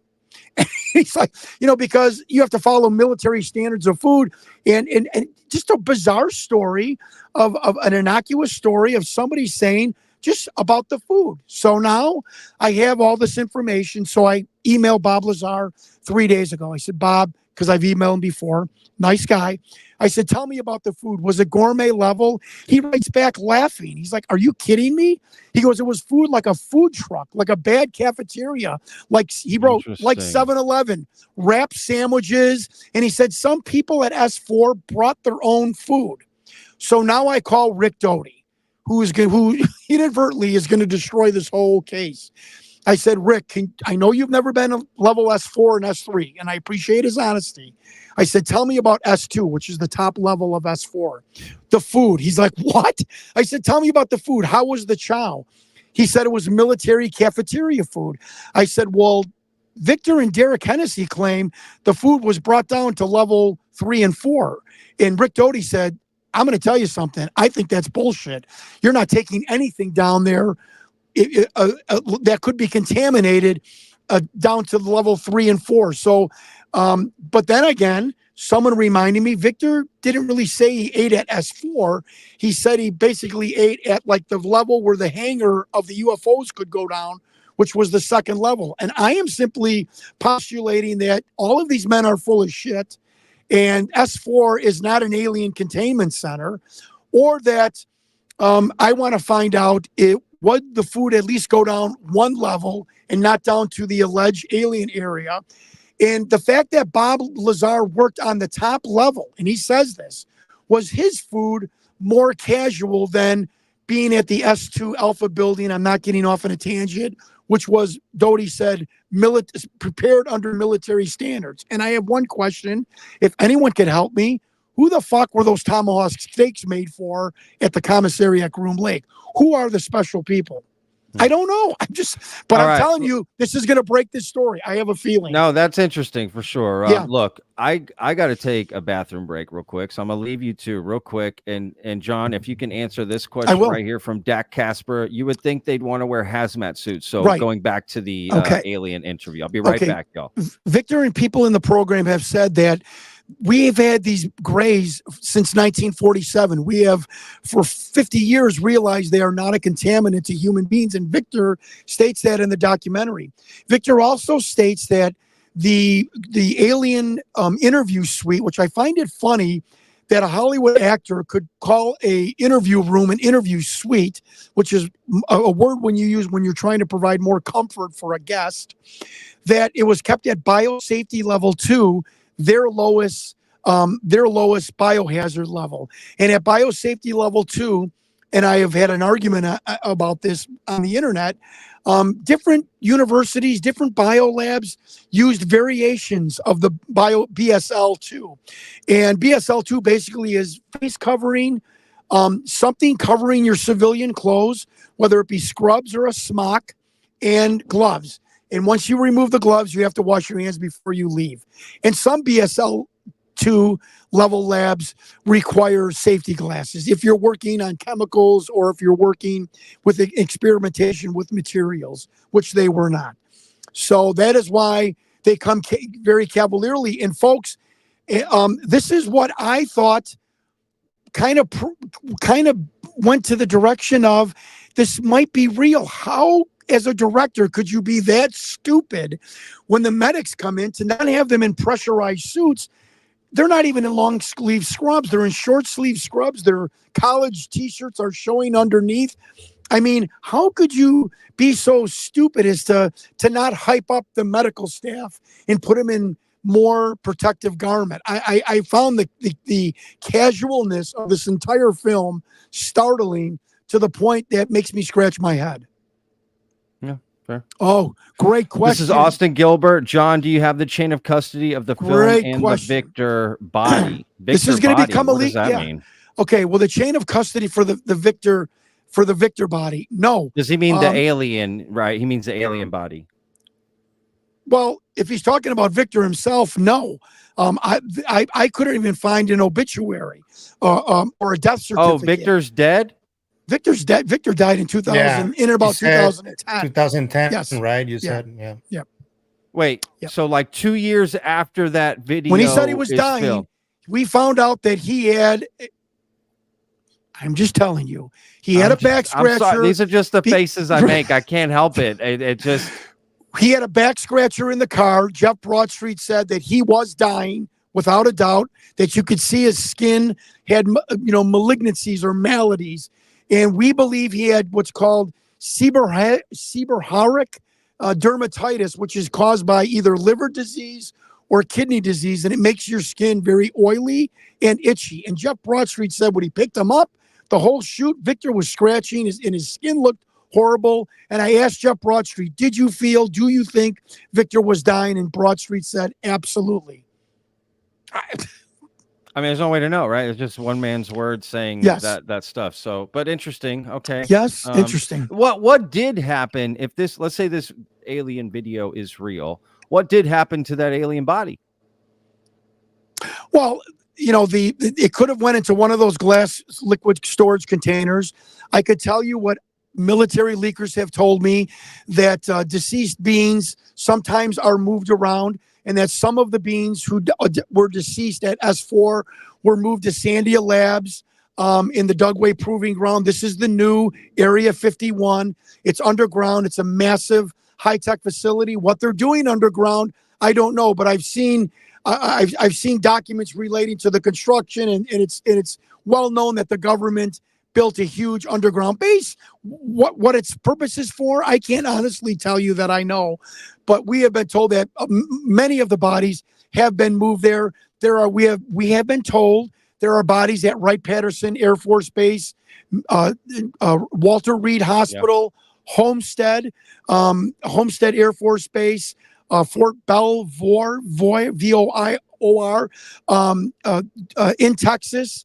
At Kirkland or in New Mexico at Kirkland, in one base in Texas, where these beans are stored in a type of cryogenic storage.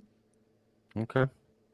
Take that as you will. Yeah, for sure. Terrence Willis asks, has the video been shown to Congress? Yes, I flew to Congress with my investigation. Well, first of all, what does that mean to Congress? Right. Well, to Congress, I flew to Washington, D.C. and handed my 3-page investigation, including the DIA report that I received. So I was giving a document that the government, paid for that agency to be created. And I handed my 3-page investigation, along with still photos, a link to the video, to Congressman Burchett's office, Marjorie Taylor Greene, AOC, because I think she's crazy enough to bring this forward. She didn't. And I also brought this to Nancy Mace. She must not be crazy enough to do it, right?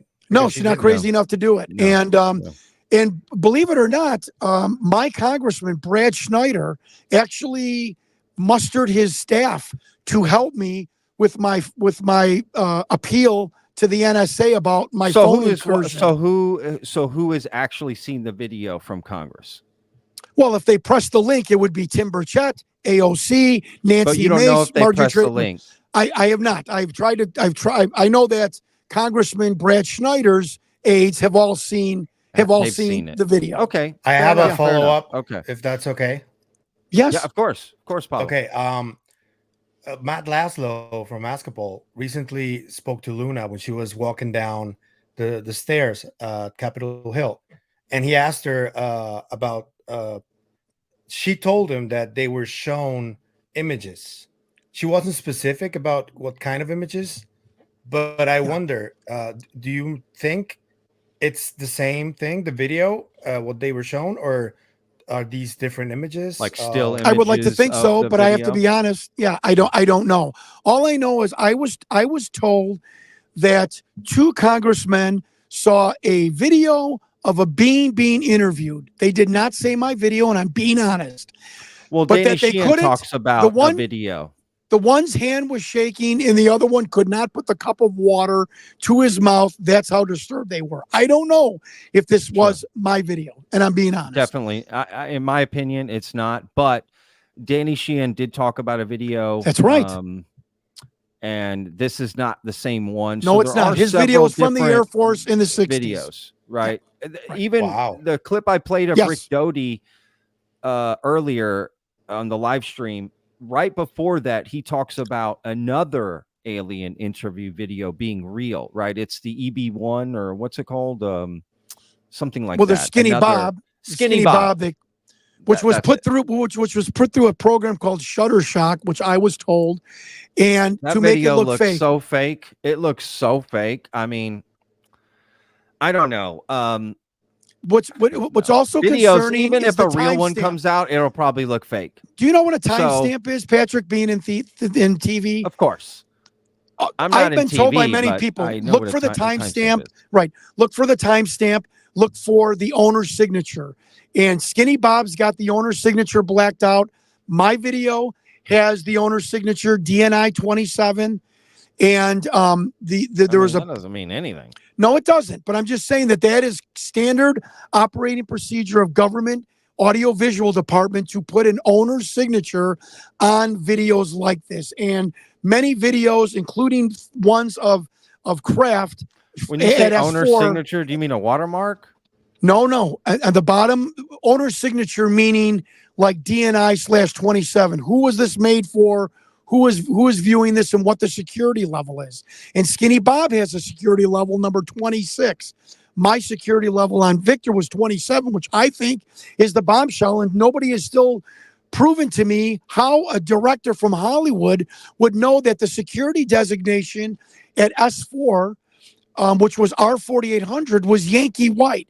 The numeric designation of Yankee White, which means people who have contact with POTUS, is the number 27. How in the fuck could a producer in Hollywood know the security designation 30 years prior until I found it out that what it was at S4, which was number 27, which is Yankee White. I don't understand that. I don't understand that. I don't know Bizarre. numerology. Look, Christopher Height Bling Nougat. Yes. John, have you ever had anyone remote view this this video? Your viewers are coming up with great questions, by the way. Great viewers. Yeah. So I had a bad experience with Dick Elgire's group. They wanted to know what I wanted them to remote view. And I said, well, that's like telling a psychic, what I want to know about. I mean, you've already given him the goods. So Cosmic Road, Jack from Cosmic Road, had this woman. People have told me she's a scam. She's on internet for being a scam artist. That's cruel. I don't know if that's true. She remote viewed this yesterday, and she kept coming up with a doll. I'm seeing a doll. I'm seeing a lot of historical information, and that I'm being shown a doll. DOLL, like it's fake. So Yeah. I'm looking for other remote viewers. Can I also say that David Oates, who does reverse speech, and he busted a lot of UFO people, he did Victor, and Victor's reverse speech said they're in my head and Zeta Reticuli. And David Oates went on record to say he thought Victor was telling the truth in his documentary. So when you hear stuff like that, you're like, well, Jesus Christmas, what do I do now? I mean, this would be so, my life would be so easy if I could prove this was 100% hoax, you know. Jesus Christmas. I love it, Johnny. Crack me up. Okay. Jessica Green, one of our mods. Thank you, Jessica, first of all, for modding tonight. All the mods, thank you all so much for running the chat. I know it's gotten a little crazy in there. So thank you for everything you do. She asked, why is the DNI 27 in a different typeface than the numbers? According to 1980s video people, do you imagine what that was like when I started interviewing crusty guys who were in video VHS productions from the 80s? You know, the chain smoking. Okay, sure. It's called digital overlay graphic. When this film was taken back raw to the Groom Lake Photo Lab, according to the DIA investigation, digital overlay graphics were inserted.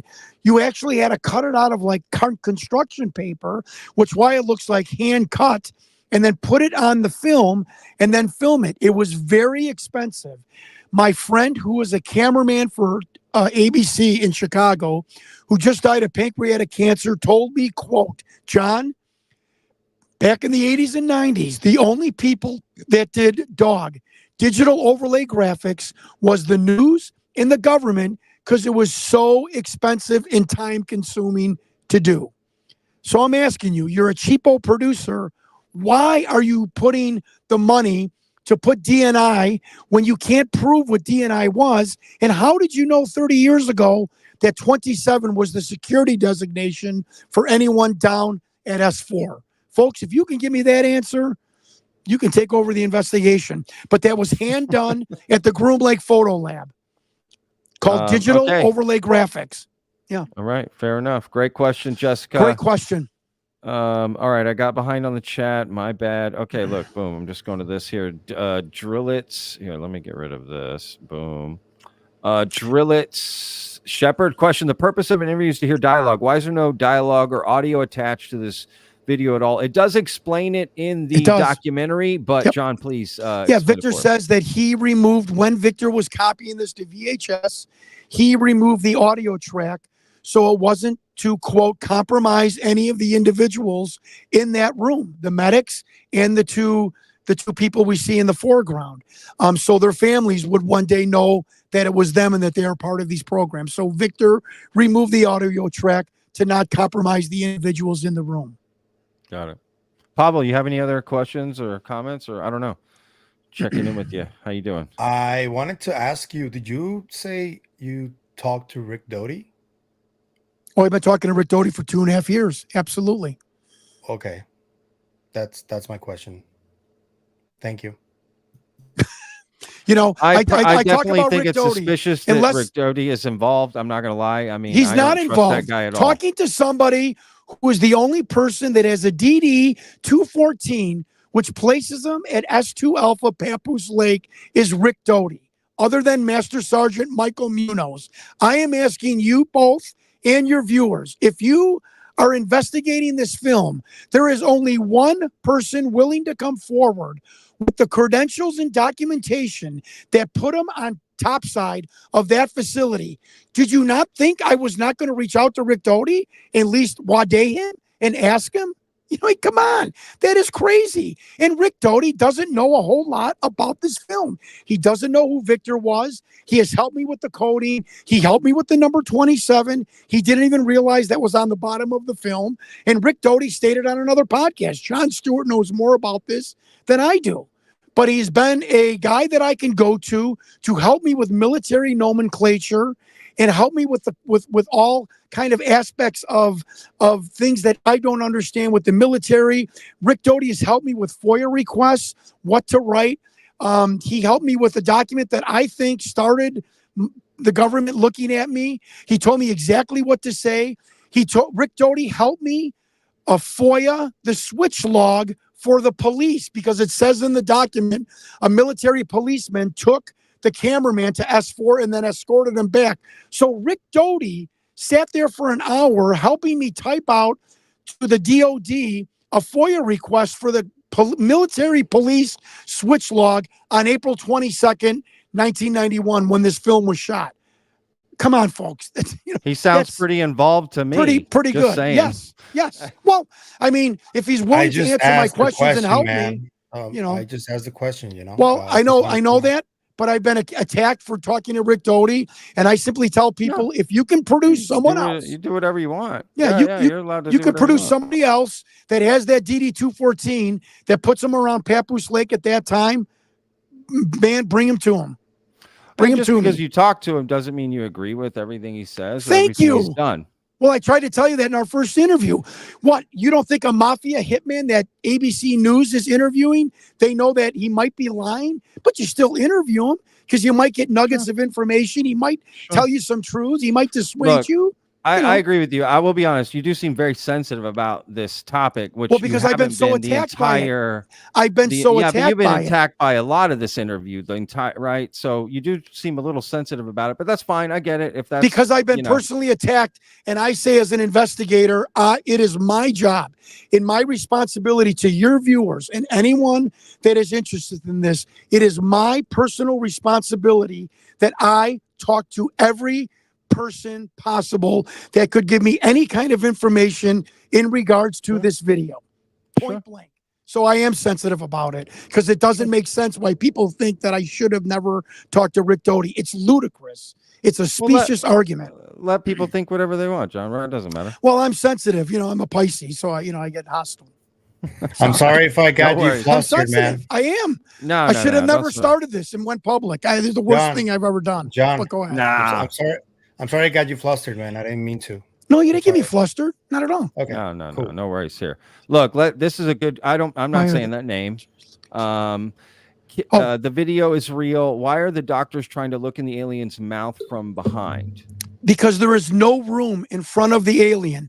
So says the video. He's at a table, right? He's at a table. Yeah. And his chest is 6 inches from the table, and they couldn't maneuver in front of them. So I deduce from watching the film. So they had to be from the side of him. Why didn't they like throw everything off the table and one guy jump on there and be like, I mean, it's an alien being from another planet. You're not going to do everything you can't do to save this being.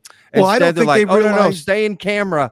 Stay in camera. Make sure that light's on. But there was a table in front of them. That's all I can tell you is that they even theatrically did not have room for this being. And it says in the memo that this being was eventually stabilized, and like assholes, the government continued the questioning. God forbid they should just back off and take the creature back to his confinements. Once they stabilize them, they continue to interrogate him, which doesn't make me feel good about the government. For sure. This is from Chrissy. Wow, Chrissy, thank you so much. Thank you, John, for going live on Vetted today. Much respect to you both.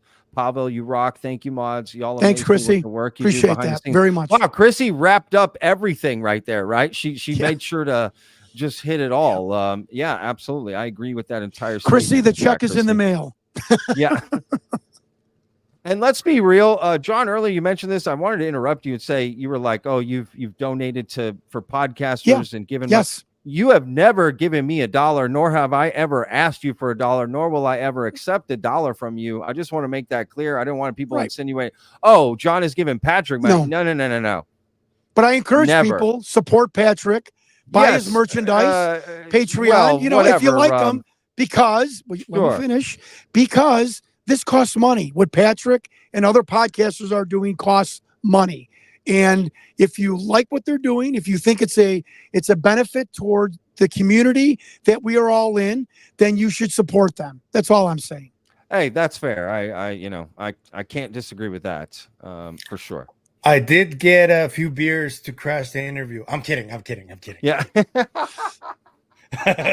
I'm joking. No, we laughed plenty tonight, John. John is hilarious. Let's be real. Putting all this alien stuff aside, like, you're hilarious, John. I gotta admit, you're a fun guy for sure. Like, having a beer with you must be a blast. Well, maybe one day we'll find out. Yeah, absolutely. Karaoke, man. You kidding me? That's how we'll get to know each other, John, real well. Karaoke in Tokyo. I know the Boot Scootin' Boogie by heart. Wow. Tokyo. Karaoke. I've always wanted to go to Tokyo.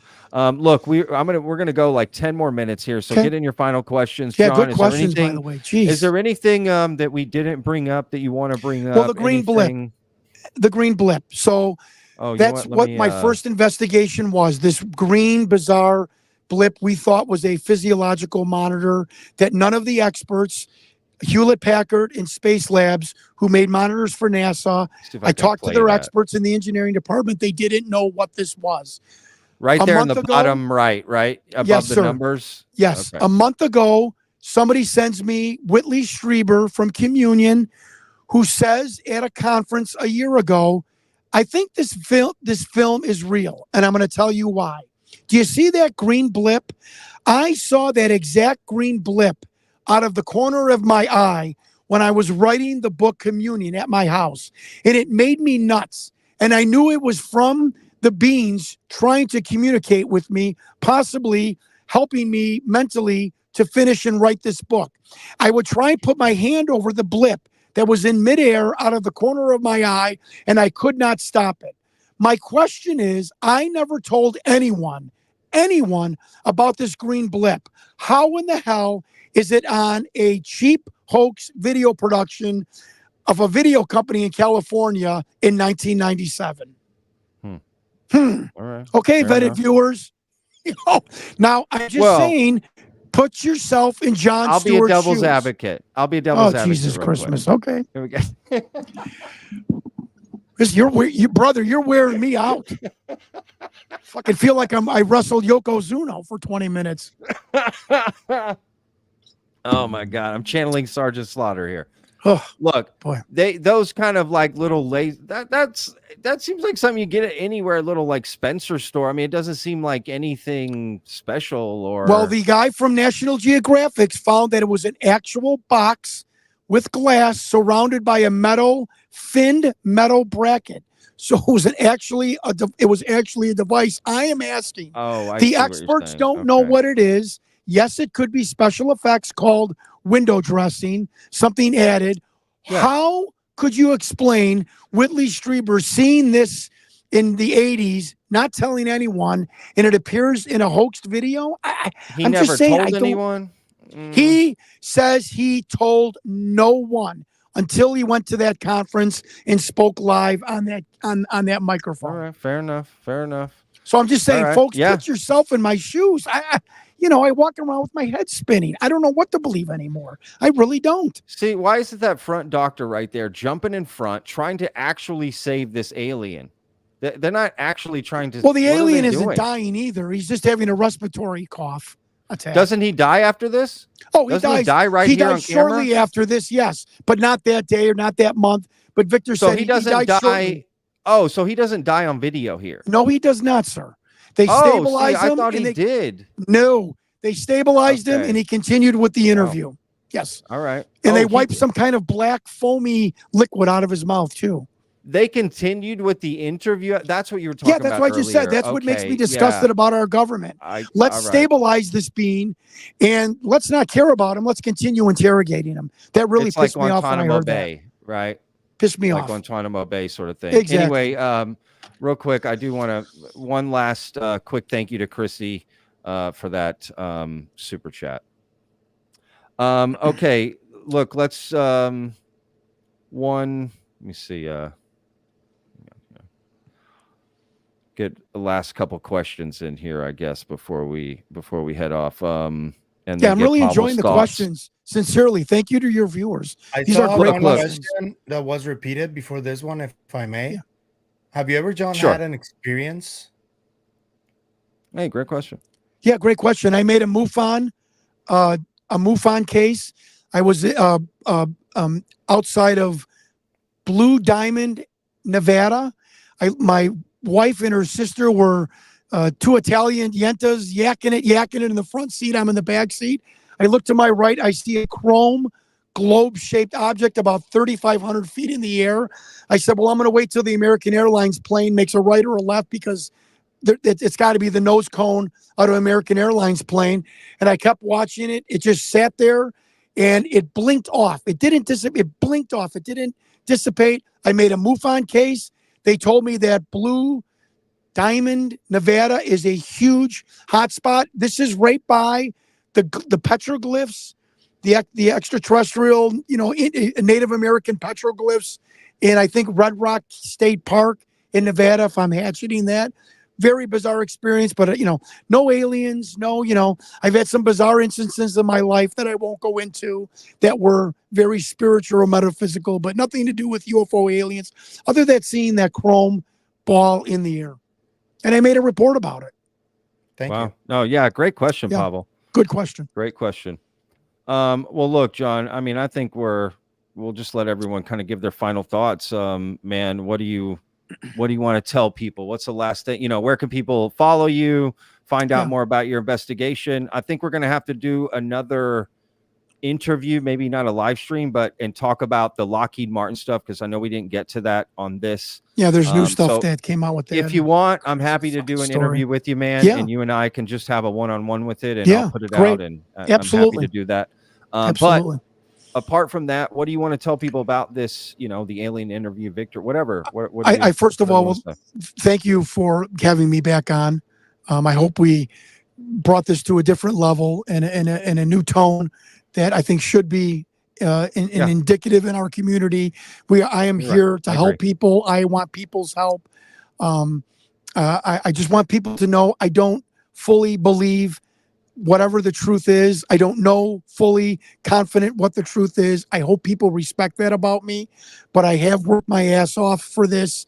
Maybe it's all for naught, but eventually we'll find out to a preponderance of an evidence of the totality of the evidence, what I think we all can agree on, probably what is the story behind this film. And I just want people to understand that I have no stake in this really, other than my money and time, and that I just want this to propel us towards the truth of what's going on. And I want people to understand that I'm not trying to sell anything. I don't want your money. I don't want your likes or clicks. But I would like your respect to the fact that I've worked hard on this, and I don't know the answers, even though I have a lot of the answers in the name of Victor. I don't know all the answers, and I hope people appreciate my candor in that. Very cool. Pavo, what do you think, man? Any last thoughts? First of all, thank you for inviting me, Patrick. I'm sorry I was late. As I said before, I'm glad that Jon came in to have a more relaxed conversation, that we laughed. That's what I wanted to see because the first time I saw the interview, it got a little uncomfortable at times. And I spoke to Patrick when I interviewed him for my channel that it got a little bit into a screaming contest. Patrick disagreed, but I did get, I felt there was tension, and I'm glad you came in to dissipate that tension. And that's all. Thank you, Jon, for being thank you, sir. Open. Thank you. Thank you for saying that. I really appreciate that. Bottom of my heart. Thank you. Yeah, man. I agree with at the end of the day, we do need to be able to just have conversations about this civilly, respectfully, and discuss any topic, and really leave it to the people, right? I don't know if the idea is, or the motive is, to convince someone. Rather, present the best information you can and let them make the most informed decision they can, right? Yeah. So, shout out to both of you guys for joining and helping out. Jon, thanks for coming on again. We definitely need to do the Lockheed Martin. Yeah. The crazy story. of the crazy stories. Happy to go over that for sure. Thank you to the chat. Thank you to everyone watching.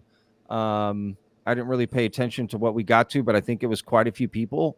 More than 10, I think, are watching. Great questions.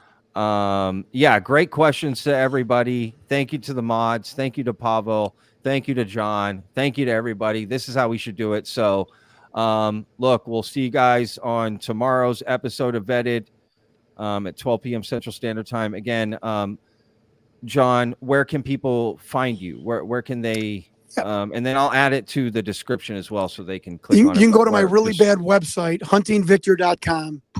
Looks like a fourth grader put it together. Or you can email me, and I love doing that because people have helped me with this investigation. My email is Jon, Jon, without the H.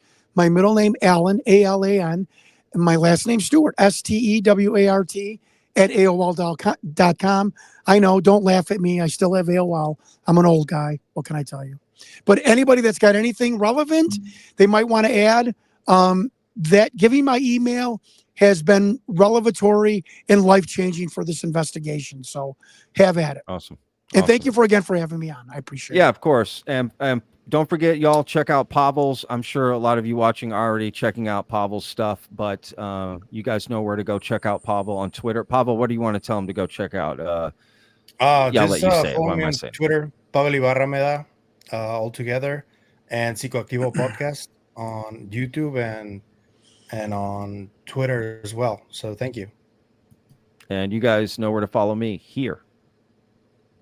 Nowhere else. Anyway, all right, guys, thank you all so much for watching. Please enjoy the rest of your Thursday evening and have a great weekend. And again, links in the description if you want to watch the full alien interview documentary. All right, guys. Every day's a gift. Bye. Peace.